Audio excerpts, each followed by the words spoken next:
Hi guys, I'm Lisa for wtfLisaTarot, and I'm just doing a rambly blackout message again. It is such a weird vibe this weekend, like so weird. So I do feel a lot of karma and justice coming. I mean, I get that a lot. Most of my channel's crime, and I don't know why. And weird, spooky, spiritual shit. I do know why. The crime is weird, like I kind of know, but I don't. But like, I don't watch the news. Any news stories I see, they come to me in weird ways. Like, someone will tell me. And then if they say something, I'll Google it. Because, you know, you fact check people. They get shit wrong. Even news stories do. But you just kind of, okay, what's the common denominator that makes the story? What's the thing that everyone is saying that's consistent? The bare facts, man. The bare facts. Anyway, I went on a tangent. I got lost. So, I don't know why I get crime. I don't hang out with criminals. I don't hang out with anybody. I'm a recluse. I barely talk to hardly anyone. And I'm kind of snarky and mean. This vibe, my snarkiness is on fucking, like, level red tonight. And I don't know why. Like, I had a really good day, you know. I didn't do tarot because I had to work, so I did it last night and then posted this morning. I went to work and everything was fine. And then, but as soon as I open social media, I am a bitch and I can't stop. And I almost feel two different things with that. Now, for me, my spiritual test apparently is my mouth. And my ability to shut it on social media, which is not going well. I've insulted people for no reason. I mean, they annoy the shit out of me. I'm telling the truth, but like, I don't have to say it. But it's a problem for me. Sometimes I'm quiet and I won't say anything, and other times I can't shut up. It's like either or. There's no in between, and it's so weird.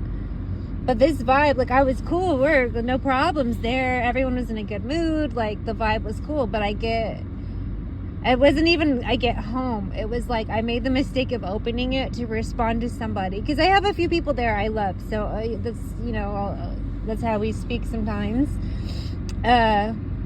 Otherwise, I fucking hate Twitter. I hate social media. I'm just there to watch the end. It's part of my mission. I could explain that in a different reading. Anyway, I just have this, I've had a repulsion to it for like a few years, but I'm stuck there for part of a thing I can't explain. And then last month, two Twitter people died that like backstabbed me or were just very, very fucking creepy in some way. And I had been telling them this would happen as I had told them starting in 2021 that a cancer mill would destroy Twitter. And that my account, which had been suspended for 20 seconds of a Taylor Swift song, would come back. And they told me I was crazy for saying that. And a cancer mill was not going to destroy Twitter. And then Elon, a cancer mill, buys Twitter. And here we are. I also said that the meth head would die. He did. I didn't know the other one would, but I didn't know she was involved. I could feel the energy, but I didn't know everybody. And there's still some I don't know. I know a lot because like 10 of them called and told me what they were doing.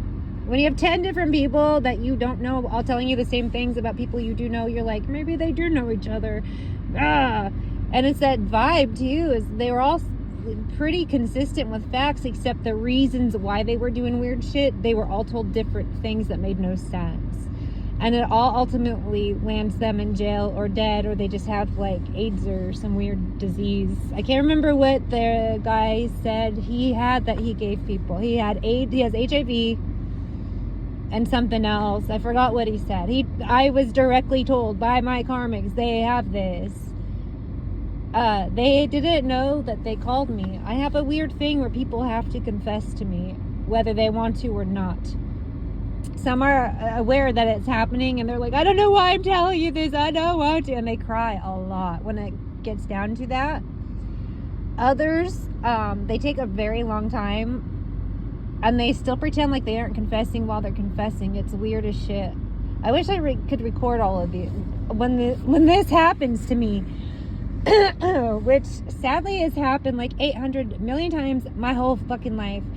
I will distantly know some people, or I will know them, but I don't know that they're into fucked up shit until they get in trouble. I'm not part of it. And then a lot of times they blame me, and I'm like, I didn't even know you fucking did that, asshole. I'm not a part of it. And then I've had this my whole life. Or it's just a thing where, like, when I was like 14, I was living with a friend of mine. I had to leave home at 12. And I've just been on the run ever since. It's how I've had to live my life since 12. But that's a different story. So then I'm staying with a friend. I already forgot what I was talking about. Oh yeah, so I moved in with a friend. And when I moved in, her parents were like church people. Mom and dad worked for the church. They also worked for the Salvation Army. So they would go and they would like collect food and do stuff. Like, they seem like good people, right? So I moved in with them. It turned out dad was a biker. The church thing was just to impress like his parole officer. Yes, parole, because by the time I moved out a year later, he was back in prison. And no, it had nothing to do with me. So yeah, so it turns out these good church people I moved in were actually bikers faking it. I'm not getting into everything with them, but the father ended up going to prison because he was doing coke and drinking, and his brother owed him like $40. That's it, $40. But he was high and he got mad about something, and he was a narc. So you know how they are. The littlest things, they will fucking destroy themselves to get revenge on you and not think about it because they're idiots. That's another video. So my friend's dad decides he's going to ride his bike over with a sawed-off shotgun, riding around town with a sawed-off shotgun in the open during the day, and go rob his brother for the $40. Yes, his brother owed it to him, but when you show up with a shotgun, that's robbery, bitch. So he shows up there. I'm not there. I have nothing to do with this. I was at school. But this always happens when I'm around criminals. They always do something dumb and out themselves, and then I get blamed, and I'm like, I was at school. I don't know why. It turns out it's part of my fucking spiritual duty. It's so weird. It's like being a cop, but like not knowing it. Anyway, and I've never snitched on anyone. I've never called the police on anyone. I've never snitched, but somehow they always snitch on themselves openly, and they blame me, and I'm like, I didn't fucking do anything. You're the one talking. You're the one who did the crime. What?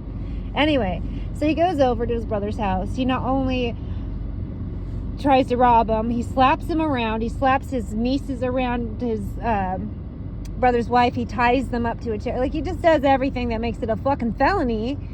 And then he throws this fucking sawed-off shotgun in the Sacramento River and comes home. So then next thing we know, we're sitting there, it's like dinner time, and cops are raiding the house. We've all come home from school, and fucking cokehead biker piece of shit has spent his day of being a piece of shit, and now we get to come home to our house raided. He goes to prison. I mean, the good thing was he stopped touching my friend, his stepdaughter, but it's still disgusting.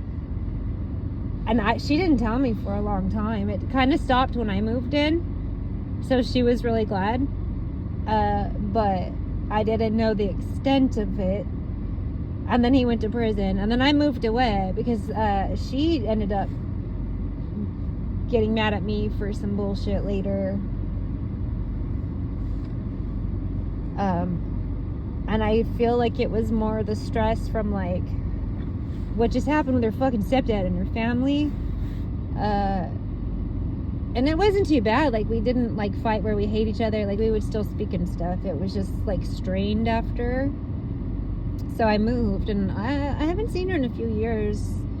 We were teenagers then. I saw her a few years ago. I can't even remember how long ago.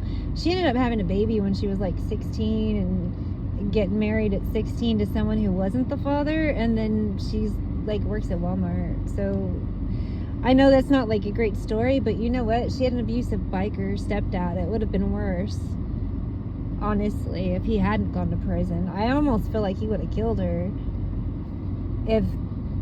I almost feel too like him robbing his brother was a gift from God. And that sounds fucked up, but nobody really got hurt. Like, they got slapped around a little bit, but like not too bad, and that sucks. None of it should have happened, but when I think about it, it ended up putting a monster in prison. It kept my friend from being abused. So at the end of the day, like, as sorry as I am that her uncle and his nieces went through that, in the long run, it ended a long cycle of abuse. And I just, with my snarkiness and my inability to keep my mouth fucking shut, then I go online and I see internet predators. Just this combination, it's bringing back memories, and I'm almost wondering if someone that I am not loosely acquainted with on social media is about to go to prison for some kind of abuse. Because I hadn't thought about this in years, and I actually did kind of forget about it. Every once in a while I'll make a reference. And he wasn't the only one in the biker group that went down. They all ended up going to prison before I moved out a couple months later. And I went somewhere else, and it was a very calm, peaceful, cool place. It was wonderful. A wonderful break from what I had just gone through with the biker people. And I didn't even get it as bad as my friend who had grown up in an abusive place. Now, not all bikers are like that, but these happen to be the kind that were. I've met some bikers that are like, not only are they not abusive, but they do things like, there's groups of them. So again, I'm not speaking badly on bikers. There's groups of them that have shown up for children. Actually, speaking of child abuse cases, I remember, and I gotta Google it, there was a story of this little boy who was afraid to testify. You know, he's a little boy. He had gone through hell. And a group of fucking bikers showed up to the court. They were like, we are your bodyguards. You got nothing to worry about. We have got your back. I'm sorry, I'm crying. Because that, like, yes, I'm mean and I cuss a lot. But oh my God, I am such a softie and I'm fucking ridiculous. I cannot watch Disney movies. I'm like, oh, crying. Titanic killed me. I was like in tears. Why is Rose so stupid? Move over. But oh my God, they're all dying. Why? I get karma and crime readings, but I don't actually do well with seeing it. It is a contradiction, but a lot about me is a contradiction. I'm allergic to metal, but I make jewelry. Contradiction. Anyway, I just see this coming though, and I kind of feel like it's going to be a lot of people that some of you may know as well going down for abuse, because it happens in cycles, you know. I definitely know somebody I feel more loosely acquainted with, because I don't feel like it's anyone I directly know, but I can't pinpoint who it is because the social media is nothing but creeps and fucking internet predators. So it's like, well, and most of them, you can tell they shouldn't be allowed near schools, even if they aren't convicted. It's like, please stay away from all women. I don't know. It's just a weird vibe. I just get a lot of jail and heart attack vibe, but this is more heavy jail for abuse shit. It's creeping me out, and it's making me such a bitch.